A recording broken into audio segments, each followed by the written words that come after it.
10वां बाब नदब और अबीहू का गुनाह। और नदब और अबीहू ने, जो हारून के बेटे थे, अपने अपने बखूर दान को लेकर उनमें आग भरी और उस पर और ऊपरी आग जिसका हुक्म खुदावंद ने उनको नहीं दिया था, खुदावंद के हजूर गुजरानी। और खुदावंद के हजूर से आग निकली और उन दोनों को खा गई, और वो खुदावंद के हजूर मर गए। तब मूसा ने हारून से कहा, ये वही बात है जो खुदावंद ने कही थी कि जो मेरे नजदीक आए जरूर है कि वो मुझे मुकद्दस जाने और सब लोगों के आगे मेरी तमजीद करें। और हारून चुप रहा।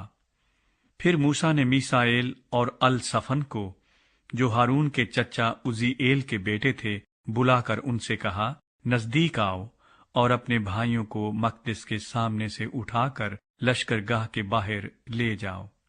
पस वो नजदीक गए और उन्हें उनके कुर्तों समेत उठाकर मूसा के हुक्म के मुताबिक लश्करगाह के बाहर ले गए। और मूसा ने हारून और उसके बेटों अलीअजर और इत्मर से कहा कि ना तुम्हारे सर के बाल बिखरने पाएं और ना तुम अपने कपड़े फाड़ना, ताकि ना तुम ही मरो और ना सारी जमात पर उसका गजब नाजिल हो। पर इस्राएल के सब घराने के लोग जो तुम्हारे भाई हैं, उस आग पर जो खुदावंद ने लगाई है नोहा करें। और तुम खैमा इज्तमा के दरवाजे से बाहर ना जाना, ता ऐसा ना हो कि तुम मर जाओ, क्योंकि खुदावंद का मसाह करने का तेल तुम पर लगा हुआ है। सो उन्होंने मूसा के कहने के मुताबिक अमल किया। काहिनों के लिए कानून कायदे।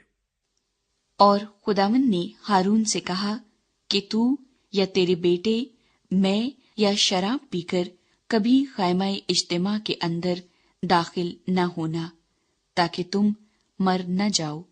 ये तुम्हारे लिए नस्ल दर नस्ल हमेशा तक एक कानून रहेगा, ताकि तुम मुकद्दस और आम अशिया में और पाक और नापाक में तमीज कर सको, और बनी इस्राएल को वो सब आइन सिखा सको जो खुदावंद ने मूसा की मार्फत उनको फरमाए हैं।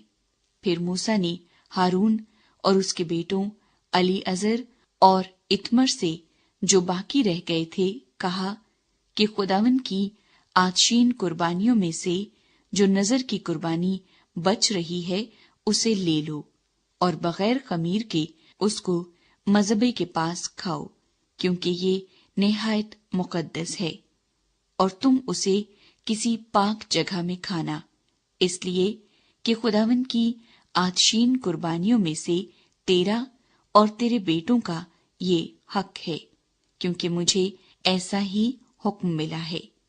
और हिलाने की कुर्बानी के सीने को और उठाने की कुर्बानी की रान को तुम लोग, यानी तेरे साथ तेरे बेटे और बेटियां भी किसी साफ जगह में खाना, क्योंकि बनी इस्राएल के सलामती के ज़बीहों में से ये तेरा और तेरे बेटों का हक है जो दिया गया है। और उठाने की कुर्बानी की रान और हिलाने की कुर्बानी का सीना, जिसे वो चर्बी की आतशीन कुर्बानियों के साथ लाएंगे, ताकि वो खुदावंद के हजूर हिलाने की कुर्बानी के तौर पर हिलाए जाएं, ये दोनों हमेशा के लिए खुदावंद के हुक्म के मुताबिक तेरा और तेरे बेटों का हक होगा। फिर मूसा ने खता की कुर्बानी के बकरे को, जो बहुत तलाश किया, तो क्या देखता है कि वो जल चुका है। तब वो हारून के बेटों अलीअजर और इत्मर पर, जो बच रहे थे, नाराज हुआ और कहने लगा कि खता की कुर्बानी जो निहायत मुकद्दस है और जिसे खुदावंद ने तुमको इसलिए दिया है कि तुम जमात के गुनाह को अपने ऊपर उठाकर खुदावंद के हजूर उनके लिए कफारा दो, तुमने उसका गोश्त मकदिस में क्यों न खाया? देखो, उसका खून मकदिस में तो लाया ही नहीं गया था।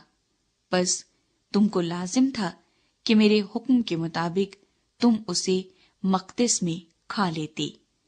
तब हारून ने मूसा से कहा, देख, आज ही उन्होंने अपनी खता की कुर्बानी और अपनी سوختنی قربانی خداوند کے حضور گزرانی، اور مجھ پر ایسے ایسے حادثے گزر گئے۔ بس اگر میں آج خطا کی قربانی کا گوشت کھاتا تو کیا یہ بات خداوند کی نظر میں بھلی ہوتی؟ جب موسیٰ نے یہ سنا تو اسے پسند آیا۔